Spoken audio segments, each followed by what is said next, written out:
પંચમહાલ ગોધરામાં ગરીબોની અનાજ ચાઉ કરી જવાનો છે મામલો છે। ડુપ્લિકેટ સોફ્ટવેરના સહારે અનાજ ચાઉ કર્યા હતા। પ્રદેશના મોટા નેતાઓ અધિકારી પર પોલીસ ફરિયાદ ન કરવા ફોન આવ્યો। જિલ્લા પુરવઠા અધિકારીને પોલીસ ફરિયાદ ન કરવાની ભલામણ કરી છે। શ્રી નરેન્દ્ર મોદી વિકાસ મિશનના પ્રમુખના નામે આ ફોન આવ્યો હતો। 8264711111 મોબાઈલ નંબર પરથી આવી ભલામણો થઈ રહી છે। ફોન નંબર રામસિંહભાઈ કરંગિયાનો હોવાનું સામે આવ્યું છે।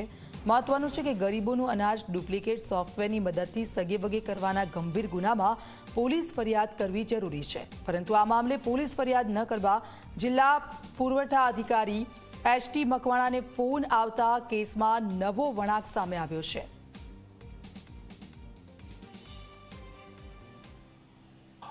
ગોધરા સિટીની અંદર નવયુગ ગ્રાહક સહકારી મંડળી લિમિટેડ સંચાલિત જે સરકારી વ્યાજબી ભાવની દુકાન છે, જેના પ્રમુખ, શોપ મેનેજર, તોલાટ અને કોમ્પ્યુટર ઓપરેટર આ ચારેના મેળાપીપણાથી જે આખો સોફ્ટવેર ડેવલપ કરી અને જુદી જુદી એપો બનાવી અને જે રેશન કાર્ડ ધારકોના જે અંગૂઠા મારી અને અનાજ ઉપાડેલું છે, જે વાસ્તવમાં રેશન કાર્ડ ધારકોએ આ અંગૂઠા મારેલ નથી। અને સાયબર ક્રાઇમ અંતર્ગત જ્યારે ફોજદારી ગુનો નોંધાવાનો થતો હતો ત્યારે રામસિંહભાઈ કરંગિયા નામના ઈસમે અને તેઓ પ્રમુખ શ્રી નરેન્દ્ર મોદી વિકાસ મિશનથી હું બોલું છું તેમ કરીને આ જે આવા ગંભીર પ્રકારના ગુનાની અંદર તેઓએ ભલામણ કરેલી હતી કે આની સામે ફોજદારી ગુનો ના નોંધો અને આ ઈસમને આપણે બચાવવાનો છે। આવી ખૂબ જ કહી શકાય કે ભલામણ ન કરવી જોઈએ તેવી ભલામણ તેઓ કરેલી હતી અને આરોપીને બચાવવાનો પૂરો પ્રયત્ન કરવામાં આવેલ હતો। તો ભલામણ માટે જે ફોન કરવામાં આવ્યો હતો રામસિંહભાઈ કરંગિયા કે જે અમારી સાથે ફોન લાઈન પર જોડાઈ ગયા છે। રામસિંહભાઈ, આપની પર અનેક આક્ષેપો થઈ રહ્યા છે, આપ ભલામણ કરી રહ્યા છો આ કેસમાં। રામસિંહભાઈ જી, આક્ષેપો થઈ રહ્યા છે આપના પર કે આપે ભલામણ માટે ફોન કર્યો હતો। ના, આક્ષેપો તદ્દન ખોટા છે। એમાં 10 તારીખે આવ્યા હતા મારી પાસે દુકાનદાર અને મારો એક ભાણેજ, બે પેલા ગાંધીનગર મને મળવા, અને એની આવીને એવી વાત કરી કે આ પેલા અધિકારી મારી પાસેથી લેપટોપ અને મોબાઈલો લઈ ગયા છે। અને મેં પૂછ્યું કે તે આવું હકીકતે કંઈ કરેલ છે? તો કે ના, મેં એવું કોઈ ધંધો કરેલો નથી, મને ખોટું ઓલું કરી અને ઇગ્નોર કરે છે ને લઈ ગયા। એટલે મેં અધિકારીને ફોન કર્યો હતો કે સાહેબ આમાં જોજો, અમારા ભાણિયાનો ભાગીદાર છે અને આ એવું કહે છે કે મેં આવું કંઈ કરેલ છે નહીં અને મારો મોબાઈલ ને લેપટોપ ને લઈ ગયા છે। તો મેં એને કીધું કે સાહેબ આને કદાચ તમે રેડ કરી એટલે કંઈ હશે તો ખરું જ, પણ એને એવું હોય તો એનું લાયસન્સ રદ કરજો અને તેના પર ભલામણ કરી હતી કે આમાં આગળ કાર્યવાહી ન કરવામાં આવે। નહીં, એમાં તો એને જે લીગલ થતું હોય તો કરે જ। મેં તો એવું કીધું હતું કે તમે જોઈ લેજો, આમાં આ લોકો આવું કહે છે કે મેં કંઈ કર્યું નથી। રામસિંહભાઈ, આપ અમારી સાથે જોડાયેલા રહેજો। પુરવઠા અધિકારી પણ અમારી સાથે ફોન લાઈન પર જોડાઈ ગયા છે, આપનું સ્વાગત છે। રામસિંહભાઈ પણ અમારી સાથે જોડાયેલા છે ફોન લાઈન પર। એવું કહી રહ્યા છે કે મેં ખાલી માત્ર ને માત્ર એમની સાથે વાતચીત થોડી કરી હતી, ભલામણ કોઈ નહોતી કરી। આપ ખુલાસો કરો કે એમની સાથે શું વાતચીત થઈ હતી। હા, એટલે રામસિંહભાઈએ કીધું કે આમને કે તમારે કે બીજું કાંઈ કરવાનું નથી, પીબીએમ ને આવી બધી કોઈ કાર્યવાહી ના કરતા અને ખાલી એનો પરવાનો ને આવું બધું રદ કરજો ને એવું બધી ભલામણ કરી એમણે। કેમ રામસિંહભાઈ, તમારા ઘરના માણસ છે એટલે? નહીં, એવું તો અને ઓળખતો બી નથી, દુકાનદાર છે ને। આજની તારીખે મારા મોબાઈલમાં એનો નંબર, તમારો અવાજ નથી આવતો રામસિંહભાઈ। હા જી, હેલો।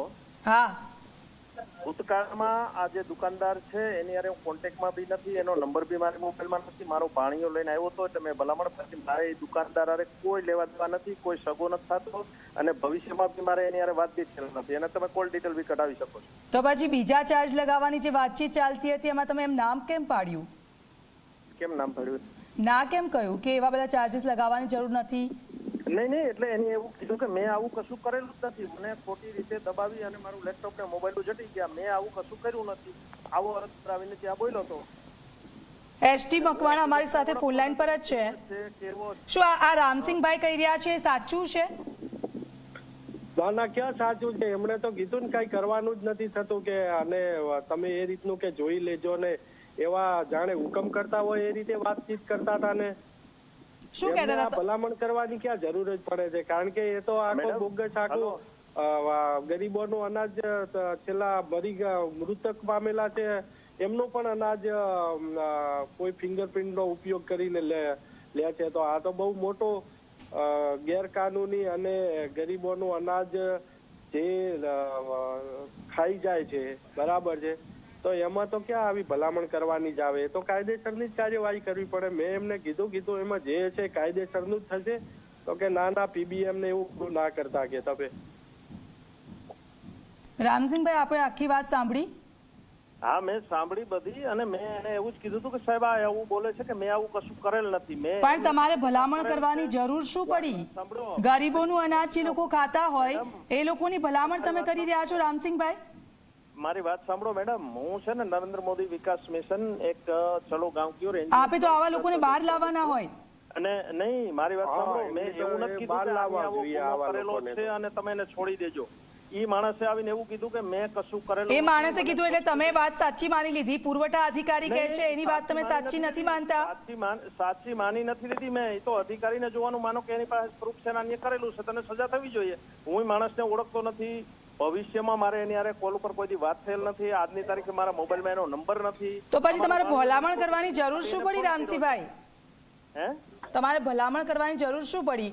ઓળખતા નથી, કોઈ દિવસ તમે એમની સાથે વાતચીત નથી કરી, તો પછી ભલામણ કરવાની જરૂર શું પડી? નહીં, હું પ્રજાનો સેવક છું. મારી પાસે આવીને અહીંયા રજૂઆત કરી કે ભાઈ મેં આવું નથી કર્યું અને મને ખોટી રીતે હેરાન કરે છે. અને મેં એવું બી નથી કીધું સાહેબને કે આને ગુનો કર્યો છે ને એનું હલાવવા દેજો ને એને જેમ આવે બેસવા દેજો ને એવું કોઈ મેં એને કીધેલું નથી. મેં એને કીધું એનું લાયસન્સ રદ કરી નાખજો તમે. એ બી મેં એને કીધું છે. પુરવઠા વિભાગના અધિકારી કહી રહ્યા છે કે રામસિંહભાઈએ ભલામણ કરી હતી કે આમને કંઈ કરવાનું નથી. તમે આવું બોલ્યા હતા? કંઈ કરવાનું નથી એવું નથી. એના મોબાઈલમાં રેકોર્ડિંગ કર્યું, પૂછી લ્યો. મેં એમાં કીધેલું છે કે એનું લાયસન્સ રદ કરી નાખ્યું એવું કીધેલું છે અધિકારી. રામસિંહભાઈ, આમાં તો તમે ભરાઈ જશો ભલામણ કરવામાં. મેડમ જો મેં એમાં ક્યાંય કોઈ જગ્યાએ આપણે ચોખાજીમાં મેં ક્યાંય કોઈ રીતે કંઈ એની હારે સંકળાયેલો નથી, એની હારે કોન્ટેક્ટમાં નથી. એનો જે મોબાઈલ નંબર છે ને એની મેડમ કોલ ડિટેલ કઢાવ્યું, મારી હારે કોઈ કોન્ટેક્ટમાં બી નથી. મેં એવું કઈ ચોખ્ખો કોઈ એવું કઈ આપણે બરાબર થાય જ ને. આ તો ગુનેગારને મદદગારની પુરવઠા અધિકારી કઈ કહી રહ્યા છે? જી બોલો, આપ શું કહી રહ્યા છો? અબેટમેન્ટ કર્યું ગુનાનું છે ને, દુષ્પ્રેરણ કર્યું કહેવાય અને મદદગાર કરી કહેવાય ગુનેગારને. આ તો આટલો મોટો ષડયંત્ર છે, બરાબર છે. અને આવાની અંદર અને સાયબર ક્રાઇમ છે. આ તો સાયબર ક્રાઇમ ની અંદર તમારે જોવું પડે ને કે આ ભલામણ કરતા પહેલા એ વ્યક્તિ કેવો છે, શું છે, બરાબર છે. ભલામણ તો સાચી ભલામણ હોય તો આપની આવકાર્ય, બરાબર. મેં તમને આ જે વાત કરી તમે કરે છે કઈક તો તમે મને વાત કરી હું ત્યારે તમને ગુનો દાખલ કરજો, જે થતું કાયદેસર કાર્યવાહી કરો. આ તો આની આવીને એવું કીધું કે મેં કઈ કરતો નથી ને મારી પાસે રામસિંહભાઈ બળજબરીથી મારો મોબાઈલ ને જટી ગયો. આમાં તો પ્રધાનમંત્રીનું નામ બદનામ થઈ રહ્યું છે. નહીં મેડમ, પણ હું એવું કઈ કરતો નથી ને. પ્રધાનમંત્રીના નામે આપણે ક્યાંય એવું કઈ કર્યું નથી ને. પ્રધાનમંત્રી, તમે નરેન્દ્ર મોદી વિકાસ મિશનના પ્રમુખ છો. જી પણ મેં અને એ નામથી તમે પુરવઠા અધિકારીને ફોન કર્યો હતો મેડમ. એમ નહીં, એમાં ગુનો શું કર્યો મેં? પણ ફોન કર્યો તો તમે ભલામણ માટે જ ને? મેં એને એવું કીધું કે ના એને જેમ ફાવે એમ બેસવા દો એવું મેં કીધું છે. તો તમે શું કહ્યું હતું? એવી વાત બી નથી કરી કે ના આની આવું કરેલું છે. એક મિનિટ, તમે સાંભળો પુરવઠા અધિકારી શું કહે છે. એમણે ફોન પર તમને શું કહ્યું હતું? એમણે એવું કીધું કે આ દુકાનદાર સામે કોઈ કાર્યવાહી કરવાની નથી. પીબીએમ ને આવું બધું કઈ કરતા નહીં તમે, બરાબર છે. એટલે પીબીએમ એટલે તો સીધો આપણે જેલમાં જે કાળા બજારિયાનો અટકાવવા માટેનો કાયદો છે. અને આપણે અગાઉ 8 જણને પીબીએમ કરેલા જ છે. એટલે એમણે એવું કીધું કે તમે પીબીએમ ને એવું કઈ કરતા નહીં, બરાબર છે. અને ખાલી પરવાનો રદ કરીને છોડી દેજો કે, બરાબર. રામસિંહભાઈ, તમે તો આગેવાન થઈને કાળા બજારિયાઓને ખુલ્લું મોકળું મેદાન આપી રહ્યા છો. છોડી દેજો કે એવી કોઈ વાત નથી કરી. સાહેબના મોબાઈલમાં બધું રેકોર્ડિંગ હશે. જે તે ટાઈમે હું બોલ્યો ને તમે સાંભળી લો મેડમ. પણ તમે કાર્યવાહી કરવાની ના પાડી. પુરવઠા અધિકારી ખુદ કહી રહ્યા છે કે સીધા એ લોકોને જેલમાં ધકેલવાના હોય અને તમે એ લોકોને શરણ આપી રહ્યા છો. એમ વાત કરી હતી પુરવઠા અધિકારી હારે જ મેં વાત કરી હતી અને મેં એને એટલું જ કીધું હતું જે મેં તમને હમણાં બોલ્યો ને કે ભાઈ આનું લાયસન્સ રદ કરી નાખવું એવું હોય તો. અને અધિકારી એવી કોઈ વાત નથી કરી કે એટલે બસ લાયસન્સ રદ કરીને થોડા દિવસ ઘરે બેસાડી દેવાના એમ તમે કહેશો? એ પ્રમાણે અધિકારી વર્તન કરશે તમારી સાથે? એમ